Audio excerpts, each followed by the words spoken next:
요한계시록 하면 무엇이 떠오르십니까? 심판인가요? 재앙인가요? 666인가요? 일곱 나팔인가요? 짐승의 표인가요? 혹시 두렵고 무섭고 피하고 싶은 책이었습니까?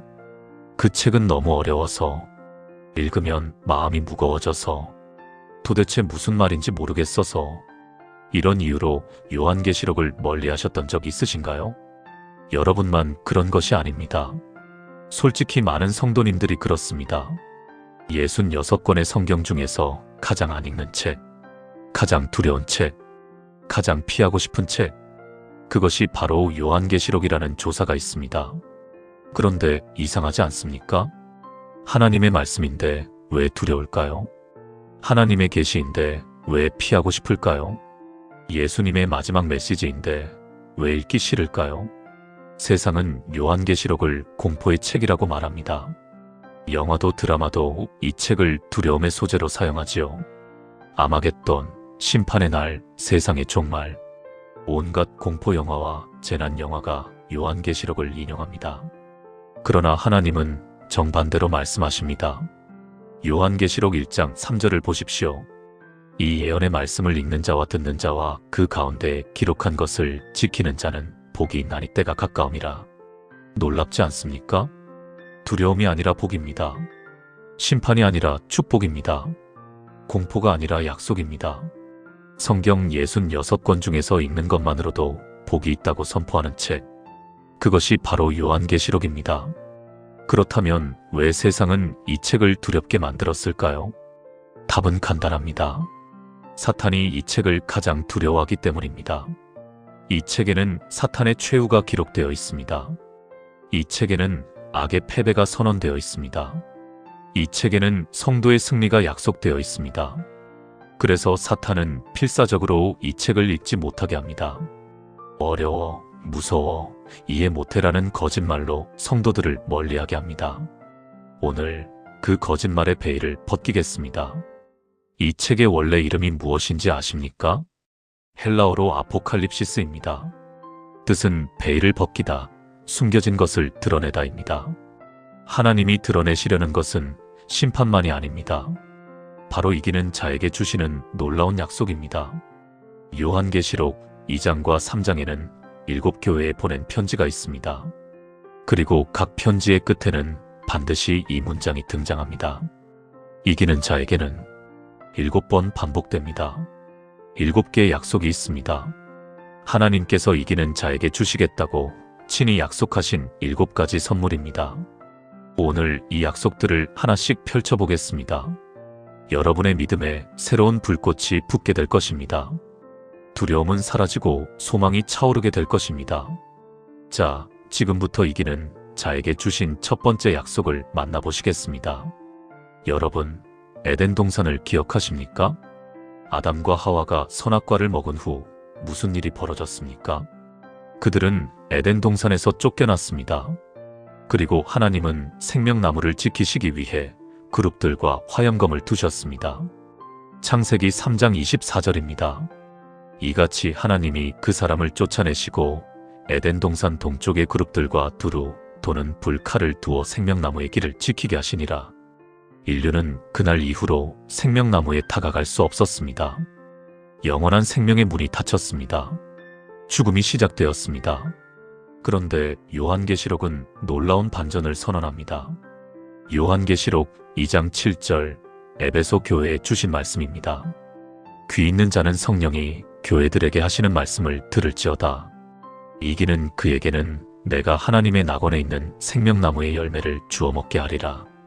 이기는 자에게 주시는 첫 번째 약속, 바로 생명나무의 열매입니다.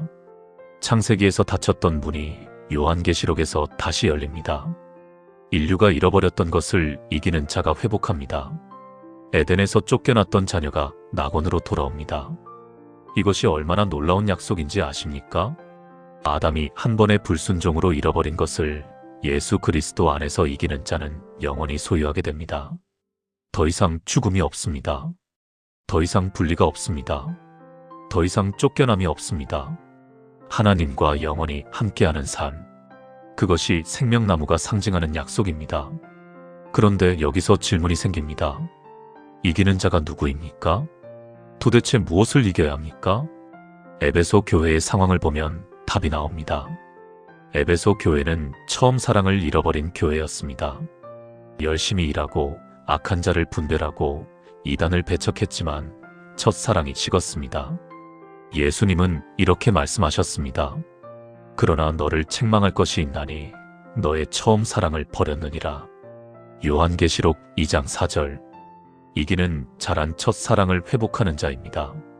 예수님을 처음 만났을 때 그 뜨거움, 구원받았을 때 그 감격, 하나님 앞에 엎드렸을 때 그 경외함, 그것을 다시 붙잡는 자가 이기는 자입니다. 여러분, 지금 믿음이 식어 있습니까? 처음 그 뜨거움이 사라졌습니까? 신앙이 습관이 되어버렸습니까? 그렇다면 오늘이 기회입니다. 첫사랑으로 돌아가십시오. 처음 행위를 회복하십시오. 그 약속이 여러분의 것이 됩니다.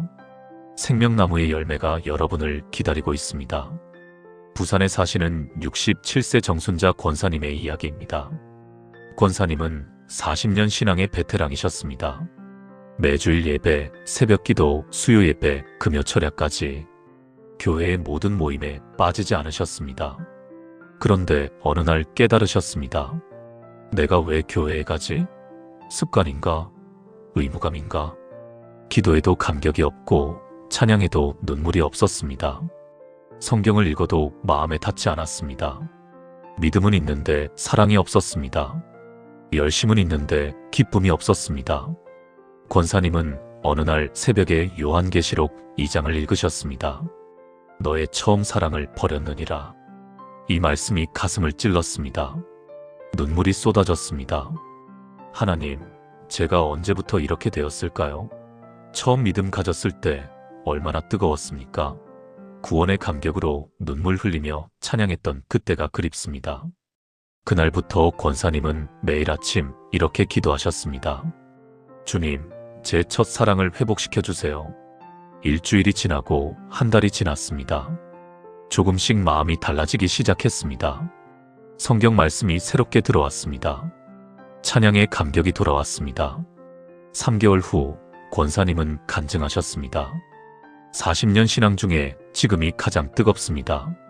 처음 믿음 가졌을 때보다 더 주님을 사랑하게 되었습니다. 이것이 이기는 자의 모습입니다. 식어버린 사랑을 다시 불붙이는 것, 첫사랑으로 돌아가는 것. 그런 분에게 하나님은 약속하십니다. 생명나무의 열매를 먹게 하리라. 여러분도 경험하시게 될 것입니다. 함께 기도해 보시겠습니까? 사랑의 하나님 아버지, 오늘 이 말씀 앞에 제 마음을 돌아봅니다. 저의 첫사랑이 식어 있음을 고백합니다. 처음 주님을 만났을 때의 그 뜨거움을 잃어버렸습니다. 그러나 주님은 지금도 생명나무의 열매를 약속하고 계십니다. 이기는 자에게 영원한 생명을 주시겠다고 말씀하십니다. 오늘 저의 첫사랑을 회복시켜 주세요. 식어버린 믿음에 다시 불을 붙여주세요. 습관이 된 신앙을 사랑의 신앙으로 바꿔주세요. 주님, 저도 이기는 자가 되기 원합니다. 예수님의 이름으로 기도합니다.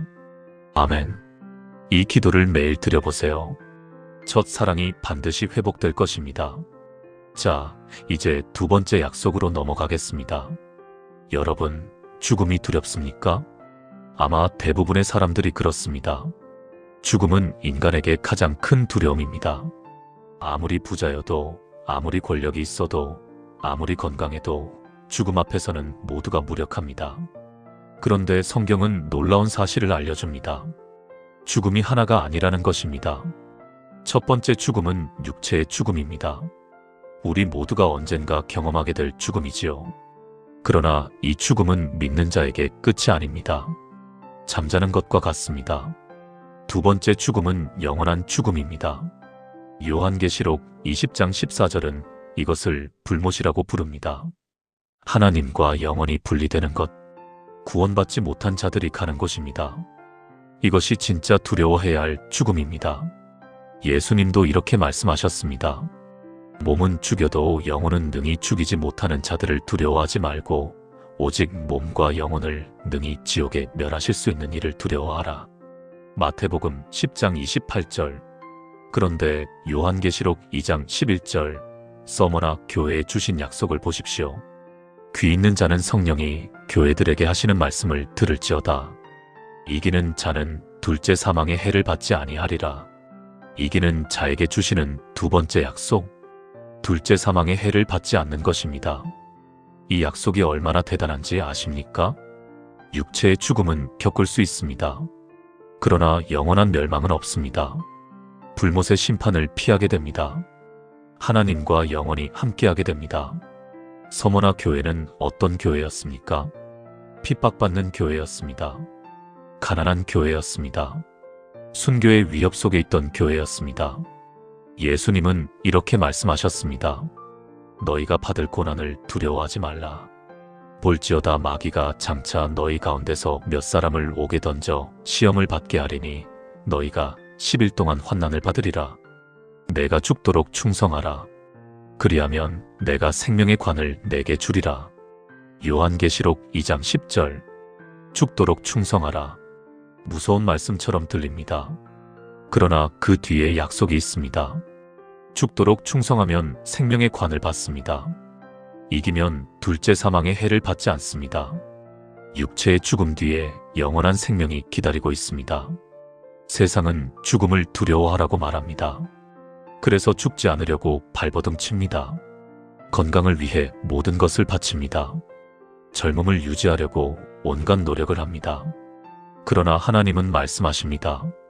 첫 번째 죽음은 두려워하지 마라. 둘째 사망만 피하면 된다. 그리고 이기는 자는 둘째 사망의 해를 받지 않는다. 이것이 복음입니다. 이것이 소망입니다. 이것이 승리입니다. 여러분, 지금 무엇이 두려우십니까? 병이 두려우십니까? 죽음이 두려우십니까? 내일이 두려우십니까? 그 두려움을 내려놓으십시오. 예수 그리스도 안에서 이기는 자는 둘째 사망의 해를 받지 않습니다. 영원한 생명이 보장되어 있습니다. 대전에 사시는 72세 김영호 장로님의 이야기입니다. 장로님은 3년 전 대장암 사기 판정을 받으셨습니다. 의사는 6개월을 선고했습니다. 장로님의 첫 반응은 두려움이었습니다. 왜 저입니까? 하나님, 저는 평생 교회를 섬겼습니다. 왜 이런 일이? 밤마다 잠을 이루지 못했습니다. 죽음의 그림자가 따라다녔습니다. 기도에도 평안이 없었습니다. 그러던 어느 날 요한계시록 2장 10-11절을 읽으셨습니다. 죽도록 충성하라. 그리하면 내가 생명의 관을 내게 주리라. 이기는 자는 둘째 사망의 해를 받지 아니하리라. 그 순간 깨달음이 왔습니다. 아, 내가 두려워해야 할 것은 첫 번째 죽음이 아니구나. 둘째 사망만 피하면 되는구나. 그런데 나는 이미 예수님 안에 있지 않은가. 그날 이후 장로님의 마음이 달라졌습니다. 두려움이 평안으로 바뀌었습니다. 죽음에 대한 공포가 사라졌습니다. 장로님은 남은 시간을 복음 전하는 데 쓰기로 결심하셨습니다. 병실에서 옆 환자들에게 복음을 전했습니다. 간호사들에게도 의사들에게도 예수님을 전했습니다. 놀라운 일이 일어났습니다. 6개월 시한부가 1년이 되고 2년이 되었습니다. 3년이 지난 지금도 장로님은 살아계십니다. 물론 여전히 투병 중이십니다. 그러나 장로님은 이렇게 고백하십니다. 죽음이 더 이상 두렵지 않습니다. 언제 가도 괜찮습니다. 둘째 사망의 해를 받지 않을 것을 알기 때문입니다. 그래서 지금이 제 인생에서 가장 평안합니다. 이것이 이기는 자의 삶입니다. 죽음 앞에서도 흔들리지 않는 믿음, 영원한 생명을 확신하는 평안. 여러분도 이 평안을 누리실 수 있습니다. 함께 기도해 보시겠습니까? 전능하신 하나님 아버지, 죽음의 두려움에서 저를 자유케 해주셔서 감사합니다. 저는 고백합니다. 이기는 자는 둘째 사망의 해를 받지 않습니다. 예수 그리스도 안에 있는 저는 영원한 생명을 얻었습니다. 첫 번째 죽음은 잠자는 것과 같고 깨어나면 주님과 함께 있게 됩니다. 이 확신 위에 제 인생을 세웁니다. 병의 두려움, 죽음의 공포, 내일의 불안을 모두 주님께 내려놓습니다. 오직 죽도록 충성하는 삶을 살게 해주세요. 생명의 관을 향해 달려가게 해주세요. 예수님의 이름으로 기도합니다. 아멘. 이 약속을 붙잡으세요. 둘째 사망은 여러분에게 아무런 권세가 없습니다. 자, 이제 세 번째 약속으로 넘어가겠습니다.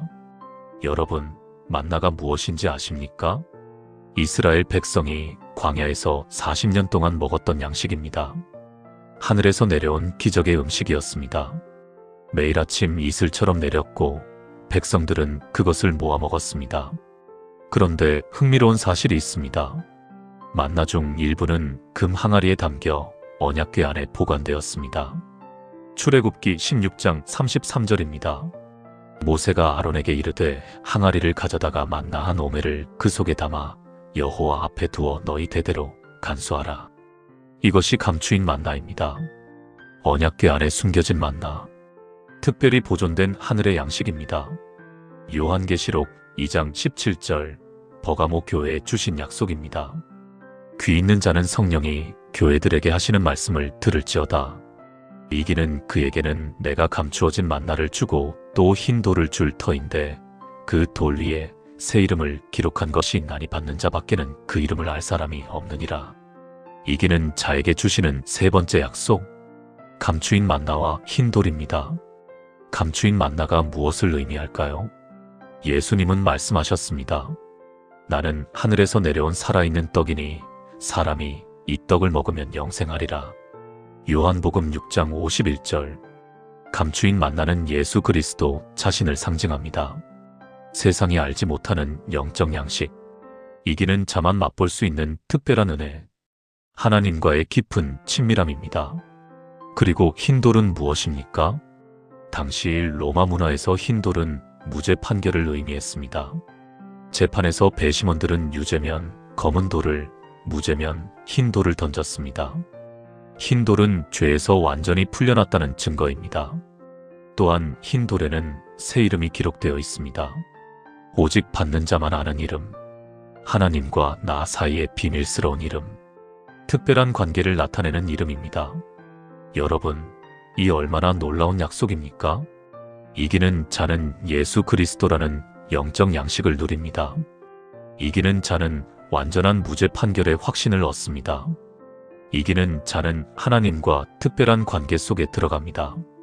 버가모 교회는 어떤 상황이었습니까? 그곳은 사단의 권자가 있는 곳이었습니다. 우상 숭배와 황제 숭배가 만연한 도시였습니다. 그런 환경 속에서도 믿음을 지킨 교회였습니다. 그러나 문제가 있었습니다. 발람의 교훈과 니골라, 당의 교훈을 따르는 자들이 있었습니다. 세상과 타협하는 자들이 있었습니다. 우상의 재물을 먹고 음행을 행하는 자들이 있었습니다. 이기는 자란 세상과 타협하지 않는 자입니다. 우상 숭배의 유혹을 물리치는 자입니다. 신앙의 순결을 지키는 자입니다. 지금 여러분의 환경은 어떻습니까? 세상의 가치관이 밀려오지 않습니까? 타협하라는 유혹이 없습니까? 조금쯤은 괜찮아라는 속삭임이 들리지 않습니까? 버가모 교회처럼 사단의 권좌 한복판에서도 믿음을 지킨 성도들이 있었습니다. 여러분도 할 수 있습니다. 세상과 다른 길을 걸으세요. 타협하지 않으세요. 그러면 감추인 만나가 여러분의 것이 됩니다. 흰 돌과 새 이름이 여러분을 기다리고 있습니다. 인천에 사시는 58세 박미영 집사님의 이야기입니다. 집사님은 대기업에서 부장으로 일하셨습니다. 실력도 있고 성과도 좋아서 임원 승진을 앞두고 계셨습니다. 그런데 문제가 생겼습니다. 회사에서 비윤리적인 일을 시켰습니다. 거래처에 뇌물을 건네라는 지시였습니다. 이건 다 아는 거야. 안 하면 승진 없어. 집사님은 고민에 빠졌습니다. 20년 동안 달려온 직장 생활, 눈앞에 있는 임원 자리, 그것을 포기해야 할까요? 며칠 밤을 잠 못 이루며 기도했습니다. 요한계시록 2장 17절이 떠올랐습니다. 이기는 그에게는 내가 감추어진 만나를 주고 또 흰 돌을 줄 터인데 결심이 섰습니다. 집사님은 그 일을 거부했습니다. 저는 그리스도인으로서 이 일은 할 수 없습니다. 결과는 예상대로였습니다.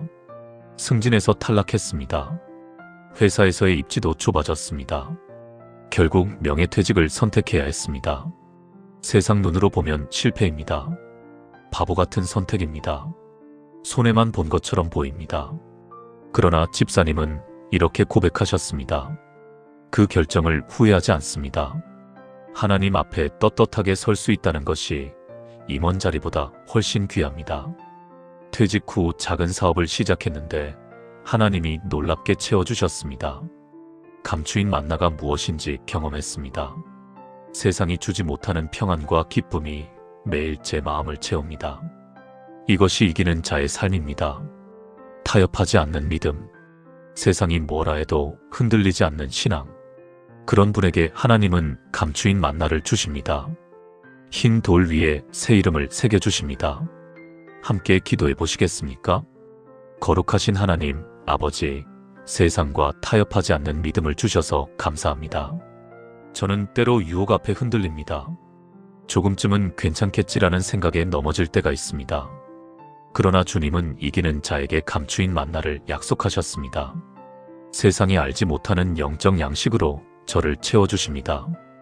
흰 돌과 새 이름으로 저를 특별하게 여기십니다. 오늘 저의 마음을 새롭게 해주세요. 세상의 가치가 아닌 하나님의 가치로 살게 해주세요. 타협의 유혹을 물리치는 담대함을 주세요. 주님만이 제 참된 양식이심을 고백합니다. 예수님의 이름으로 기도합니다. 아멘. 세상이 주는 것보다 하나님이 주시는 것이 훨씬 큽니다. 감추인 만나를 맛보세요. 자, 이제 네 번째 약속으로 넘어가겠습니다. 여러분, 권세라는 단어를 들으면 무엇이 떠오르십니까? 대통령의 권세? 재벌의 권세? 유명인의 권세? 세상에서 권세를 가지려면 많은 것이 필요합니다. 돈, 학벌, 인맥, 능력, 운까지. 그래도 얻기 어렵고 얻어도 금방 사라집니다. 그런데 하나님은 이기는 자에게 놀라운 약속을 하십니다. 요한계시록 2장 26-28절 두아디라 교회에 주신 말씀입니다.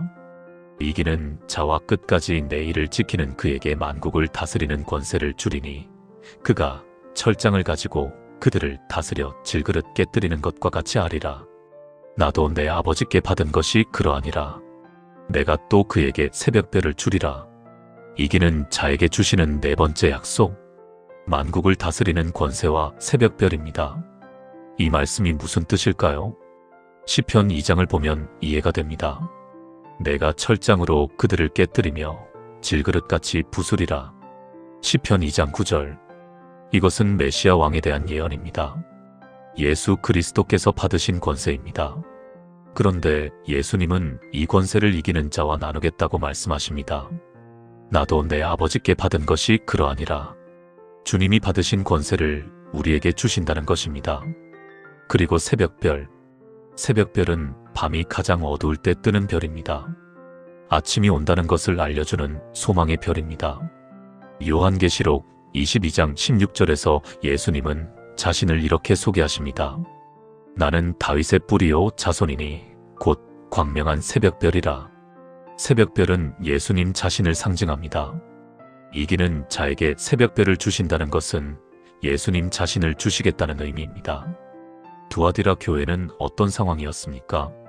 이 교회는 사랑과 믿음과 섬김과 인내가 있었습니다. 처음보다 나중이 더 많은 교회였습니다. 그러나 심각한 문제가 있었습니다. 이세벨이라 하는 여자를 용납한 것입니다. 그녀는 거짓 선지자로서 음행과 우상 숭배를 가르쳤습니다. 교회 안에 죄악을 끌어들인 것입니다.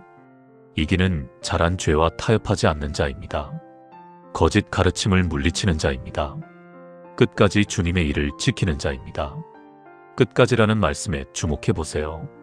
한순간의 열심이 아닙니다. 잠깐의 헌신이 아닙니다.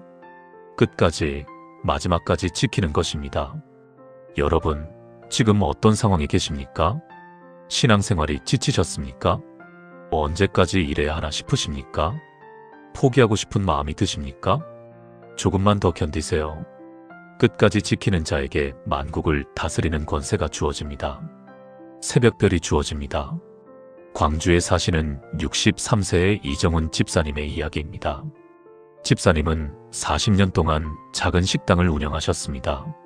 새벽 4시에 일어나 장을 보고 밤 10시까지 일하셨습니다. 주일에는 피곤해도 반드시 예배드렸습니다. 그런데 5년 전 대형 프랜차이즈가 바로 옆에 들어왔습니다. 매출이 반토막이 났습니다. 빚이 쌓이기 시작했습니다. 주변에서는 가게를 접으라고 했습니다. 집사님은 매일 새벽 기도를 드렸습니다. 하나님, 저는 끝까지 주님을 신뢰하겠습니다. 포기하지 않겠습니다. 1년이 지나고 2년이 지났습니다. 상황은 나아지지 않았습니다. 그래도 집사님은 포기하지 않으셨습니다. 3년째 되던 해 갑자기 손님들이 늘기 시작했습니다. 프랜차이즈 음식에 질린 사람들이 집사님의 정성 가득한 음식을 찾아온 것입니다. 여기 밥은 엄마가 해준 것 같아요. 그런 입소문이 퍼졌습니다. 지금 집사님의 식당은 전보다 더 잘 됩니다. 대기줄이 생길 정도입니다. 집사님은 이렇게 고백하셨습니다. 끝까지 포기하지 않기를 정말 잘했습니다. 하나님이 새벽별처럼 찾아오셨습니다. 가장 어두운 시간 뒤에 가장 밝은 아침이 왔습니다. 이것이 이기는 자의 경험입니다. 끝까지 지키는 자의 축복입니다. 새벽별이 뜨는 순간입니다. 여러분도 곧 경험하실 것입니다. 지금이 가장 어두운 밤이라면 새벽별이 뜰 시간이 가까운 것입니다. 함께 기도해 보시겠습니까? 전능하신 하나님, 아버지, 끝까지 지키는 믿음을 주셔서 감사합니다. 저는 때로 지칩니다. 포기하고 싶을 때가 있습니다. 언제까지 일해야 하나 싶을 때가 있습니다. 그러나 주님은 이기는 자에게 만국을 다스리는 권세를 약속하셨습니다. 주님이 아버지께 받으신 것을 저와 나누어 주신다고 하셨습니다. 새벽별이신 주님 자신을 주시겠다고 하셨습니다. 오늘 저에게 끝까지 견디는 힘을 주세요. 포기하지 않는 인내를 주세요. 마지막까지 주님의 일을 지키는 충성을 주세요. 가장 어두운 밤 뒤에 새벽별이 뜨는 것을 믿습니다. 예수님의 이름으로 기도합니다. 아멘. 끝까지 달리세요. 새벽별이 여러분을 기다리고 있습니다. 자, 이제 5번째 약속으로 넘어가겠습니다. 여러분, 옷이 그 사람을 나타낸다는 말이 있죠? 면접 볼 때 정장을 입고 운동할 때 운동복을 입습니다. 옷은 단순한 천조각이 아닙니다. 그 사람의 정체성과 상태를 보여줍니다. 성경에서 흰옷은 특별한 의미가 있습니다. 의로움의 상징입니다. 정결함의 상징입니다. 승리의 상징입니다. 요한계시록 3장 5절, 4대 교회에 주신 약속입니다. 이기는 자는 이와 같이 흰옷을 입을 것이요 내가 그 이름을 생명책에서 반드시 지우지 아니하고 내 아버지 앞과 그의 천사들 앞에서 그의 이름을 시인하리라. 이기는 자에게 주시는 5번째 약속, 흰옷을 입는 것과 생명책에서 이름이 지워지지 않는 것입니다. 이 약속이 왜 특별한지 4대 교회의 상황을 보면 알 수 있습니다. 예수님은 4대의 교회를 이렇게 평가하셨습니다. 내가 살았다 하는 이름은 가졌으나 죽은 자로다. 요한계시록 3장 1절. 겉으로는 살아있는 것 같지만 실제로는 죽은 교회. 이름만 그리스도인이지 실제로는 죽은 믿음. 형식은 있지만 생명이 없는 신앙. 그런 교회에 주신 말씀입니다. 내 옷을 더럽히지 아니한 자 몇 명이 4대에 있어 흰옷을 입고 나와 함께 다니리니 그들은 합당한 자인연고라. 요한계시록 3장 4절. 흰옷을 더럽히지 않은 자, 세상에 물들지 않은 자, 순결한 믿음을 지킨 자, 그들은 예수님과 함께 흰옷을 입고 다닐 것입니다. 그리고 생명책. 생명책은 하나님의 책입니다. 영원한 생명을 얻은 자들의 이름이 기록된 책입니다. 요한계시록 20장 15절은 이렇게 말합니다. 누구든지 생명책에 기록되지 못한 자는 불못에 던져지더라. 생명책에 이름이 있다는 것은 구원받았다는 증거입니다. 그런데 예수님은 이기는 자에게 약속하십니다. 그 이름을 생명책에서 반드시 지우지 아니하고, 여기서 중요한 것은 반드시입니다. 헬라어로 우메라는 강한 부정입니다. 절대로 어떤 일이 있어도 지우지 않겠다는 뜻입니다. 이기는 자의 구원은 확실합니다. 흔들리지 않습니다. 빼앗기지 않습니다. 여러분, 혹시 구원의 확신이 없으십니까? 나 같은 사람이 정말 구원받은 걸까? 너무 많이 넘어지는데 괜찮을까? 혹시 생명책에서 내 이름이 지워지는 건 아닐까? 그런 두려움에서 벗어나세요. 이기는 자의 이름은 절대로 지워지지 않습니다. 그것이 하나님의 약속입니다. 서울에 사시는 55세 최영미 권사님의 이야기입니다. 권사님은 15년 전에 세례를 받으셨습니다. 그런데 신앙생활이 순탄하지 않았습니다. 사업 실패, 남편의 외도, 자녀의 방황, 연속되는 시련 속에서 믿음이 흔들렸습니다. 한때는 교회를 떠나기도 했습니다. 3년 동안 예배도 드리지 않았습니다. 그 시간 동안 권사님은 늘 불안했습니다. 하나님이 나를 버리신 건 아닐까? 내 이름이 생명책에서 지워진 건 아닐까? 이제 나는 구원받지 못하는 건 아닐까? 그러던 어느 날 우연히 라디오에서 요한계시록 3장 5절이 흘러나왔습니다. 내가 그 이름을 생명책에서 반드시 지우지 아니하고 이 말씀이 권사님의 마음을 뚫었습니다. 눈물이 쏟아졌습니다. 하나님, 저 같은 사람도 괜찮은 건가요? 3년 동안 떠났던 저도요? 그 주일 권사님은 교회로 돌아갔습니다. 떨리는 마음으로 예배당 문을 열었습니다. 찬양이 시작되자 눈물이 멈추지 않았습니다. 목사님은 마침 탕자의 비유를 설교하고 계셨습니다. 아버지가 돌아온 아들을 껴안고 좋은 옷을 입혔다는 말씀. 권사님은 그날 하나님의 품으로 완전히 돌아왔습니다. 지금 권사님은 이렇게 고백하십니다. 제가 떠났을 때도 하나님은 저를 버리지 않으셨습니다. 제 이름을 지우지 않으셨습니다. 그 은혜가 너무 커서 지금은 더 열심히 주님을 섬깁니다. 이것이 하나님의 신실하심입니다. 이기는 자의 이름은 절대로 지워지지 않습니다. 함께 기도해 보시겠습니까? 은혜로우신 하나님 아버지, 저의 이름을 생명책에 기록해 주셔서 감사합니다. 저는 때로 넘어집니다. 흰옷을 더럽힐 때가 있습니다. 부끄러운 모습으로 주님 앞에 설 때가 있습니다. 그러나 주님은 이기는 자에게 흰옷을 입히시겠다고 약속하셨습니다.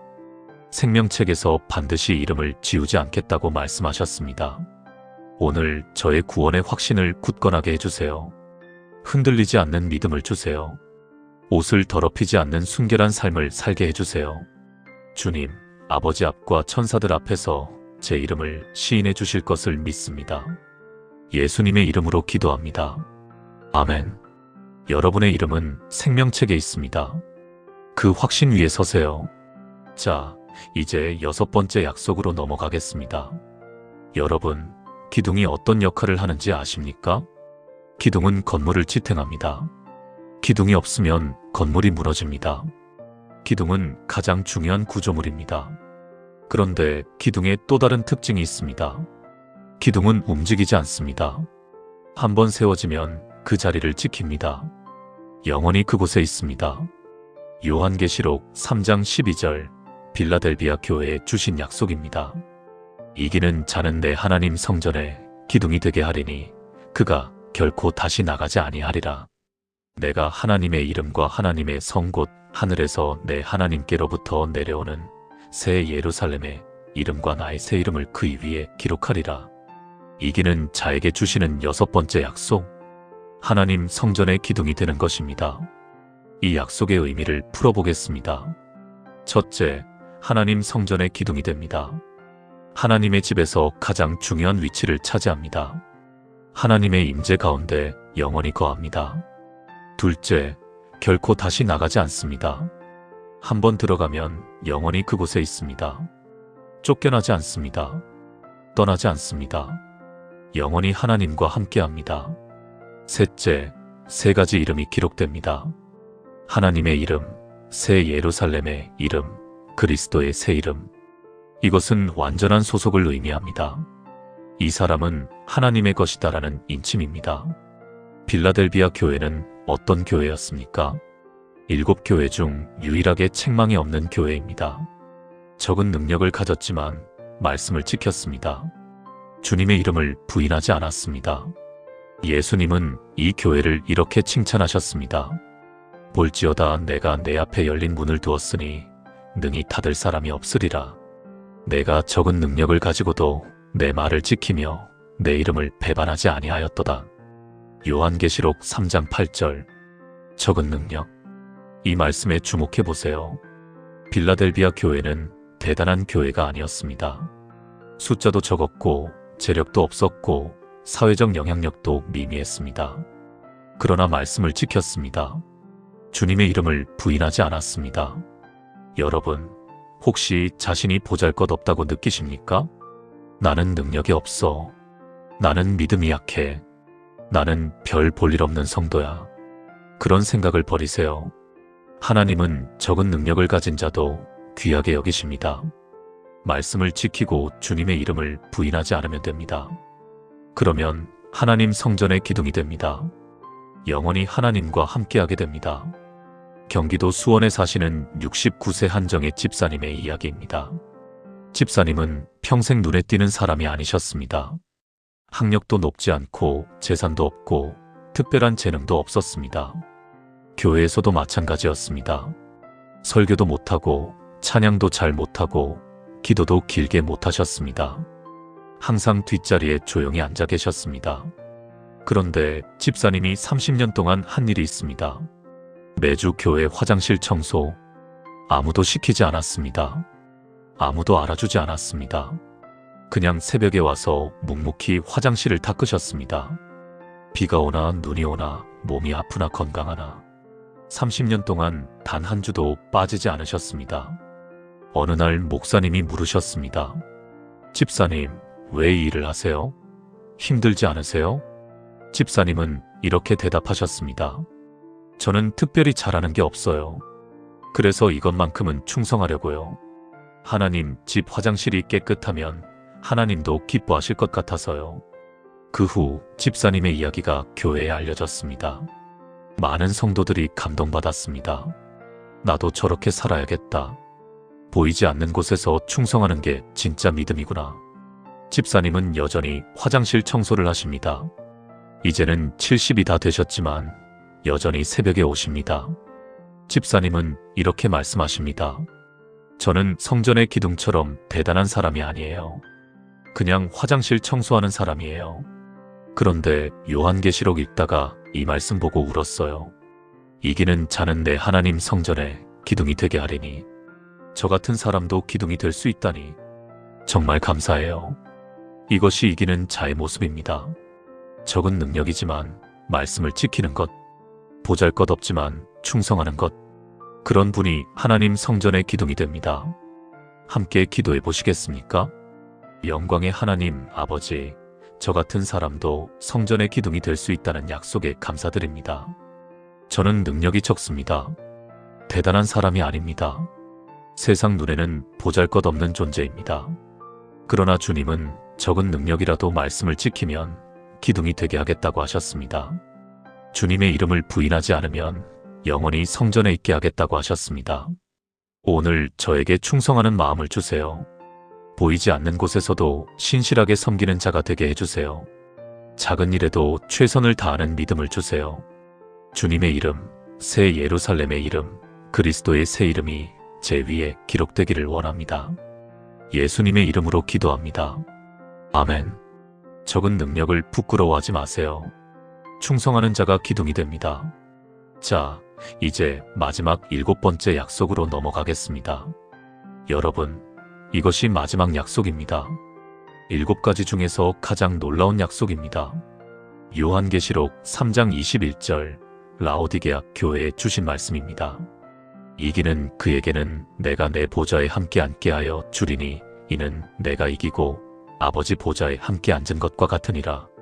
이기는 자에게 주시는 7번째 약속, 예수님의 보좌에 함께 앉는 것입니다. 이 말씀이 얼마나 파격적인지 아십니까? 보좌는 왕의 자리입니다. 권세와 통치의 상징입니다. 아무나 앉을 수 없는 자리입니다. 그런데 예수님은 이기는 자를 자신의 보좌에 함께 앉히시겠다고 말씀합니다. 마치 예수님이 아버지 보좌에 함께 앉으신 것처럼. 이것은 단순한 비유가 아닙니다. 실제로 그리스도와 함께 다스리는 것입니다. 왕의 권세에 참여하는 것입니다. 사도 바울도 이렇게 말했습니다. 만일 우리가 견디면 또한 함께 왕 노릇하리라. 디모데후서 2장 12절. 이기는 자는 예수 그리스도와 함께 왕 노릇합니다. 영원히 다스리는 자리에 앉습니다. 라오디게아 교회는 어떤 상황이었습니까? 7교회 중 가장 심각한 상태였습니다. 예수님은 이렇게 말씀하셨습니다. 내가 이같이 미지근하여 뜨겁지도 아니하고 차지도 아니하니 내 입에서 너를 토하여 내리라. 요한계시록 3장 16절. 미지근한 교회, 뜨겁지도 않고 차지도 않은 교회, 하나님이 토해내고 싶은 교회. 그 이유가 무엇입니까?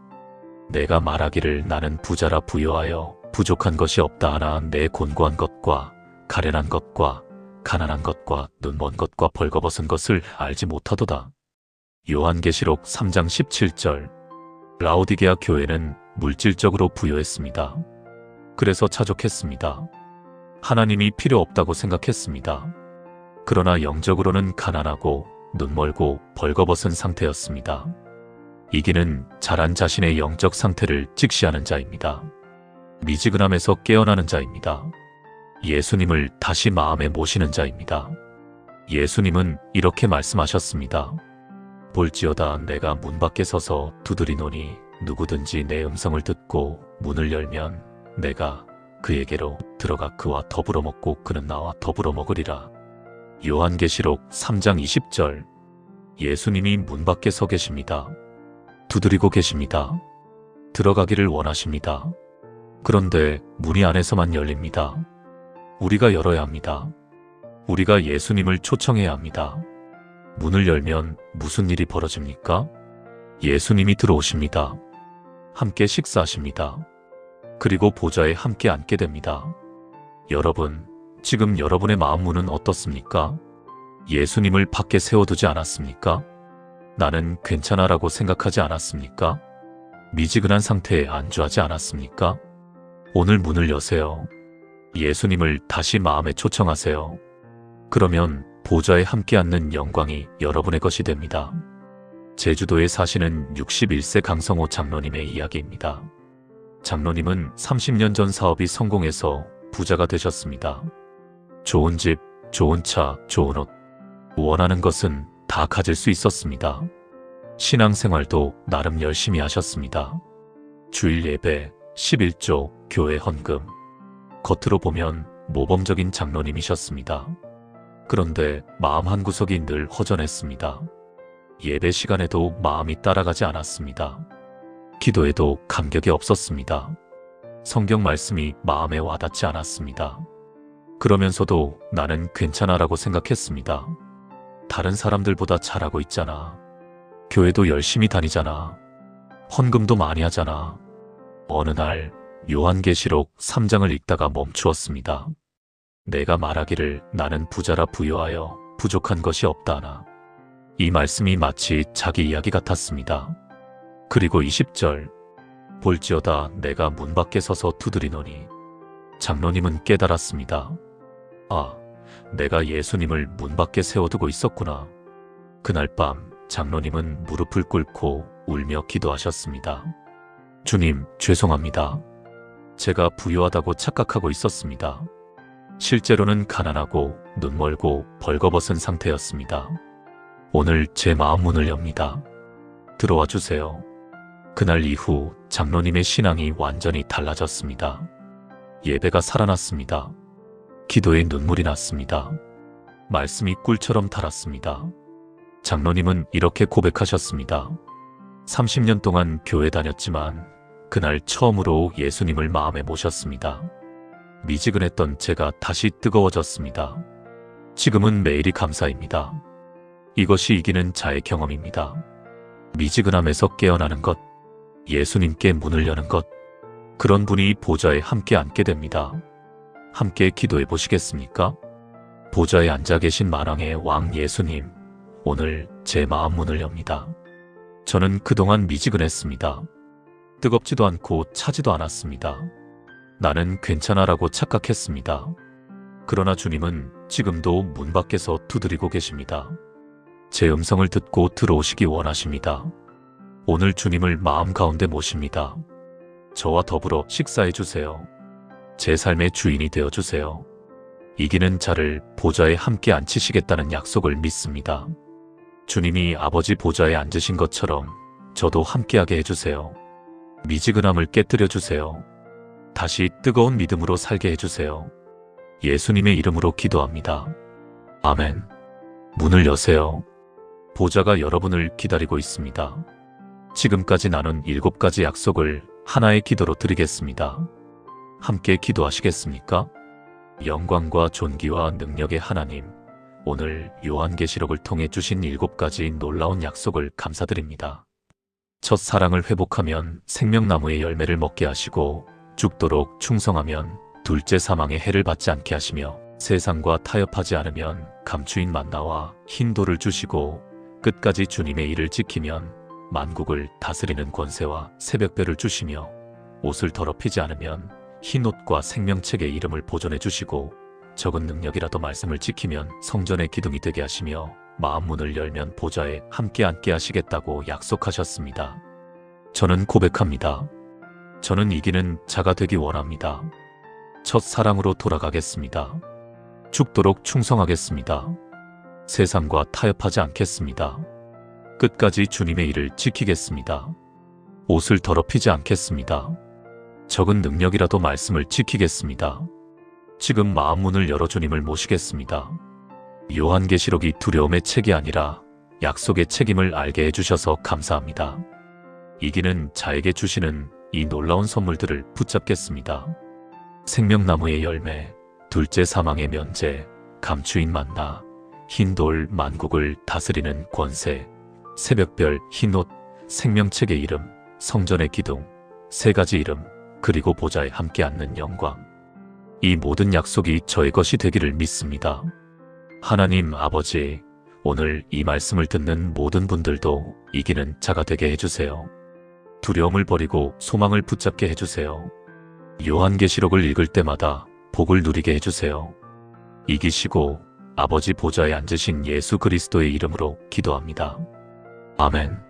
사랑하는 여러분, 지금까지 이기는 자에게 주신 7가지 약속을 함께 나누었습니다. 첫째, 생명나무의 열매를 먹게 됩니다. 에덴에서 잃어버린 것을 회복합니다.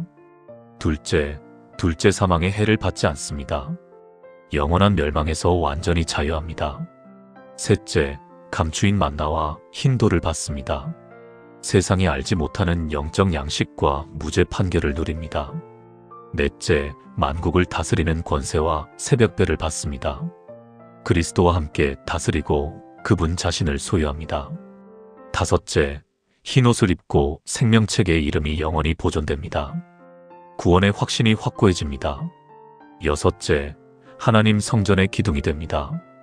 영원히 하나님과 함께 거합니다. 일곱째, 예수님의 보좌에 함께 앉습니다. 왕의 영광에 참여합니다. 이 모든 약속은 이기는 자에게 주어집니다. 그런데 이기는 자가 누구입니까? 특별한 사람이 아닙니다. 완벽한 사람이 아닙니다. 첫사랑을 회복하고 충성하고 타협하지 않고 끝까지 지키고 순결을 유지하고 적은 능력이라도 말씀을 붙잡고 예수님께 마음 문을 여는 사람입니다. 여러분도 할 수 있습니다. 오늘부터 시작하세요. 요한계시록이 더 이상 두려운 책이 아니기를 바랍니다. 이 책은 심판의 책이 아니라 약속의 책입니다. 공포의 책이 아니라 소망의 책입니다. 읽으면 복을 받는 책. 그것이 요한계시록입니다. 오늘 이 말씀이 여러분의 마음에 깊이 새겨지기를 축복합니다.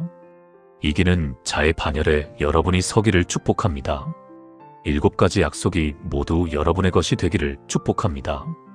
여러분도 이기는 자에게 주신 약속을 붙잡고 싶으시다면 좋아요를 눌러주시고 아래 댓글란에 나도 이기는 자가 되겠습니다 라고 고백해주세요. 이 말씀이 마음에 닿으셨다면 주변의 믿음의 가족들에게도 공유해주세요. 더 많은 분들이 요한계시록의 놀라운 약속을 알게 될 것입니다. 하나님의 은혜와 평강이 여러분과 여러분의 가정 위에 넘치기를 축복합니다. 이기시고 아버지 보좌에 앉으신 예수 그리스도의 이름으로 축복합니다. 아멘.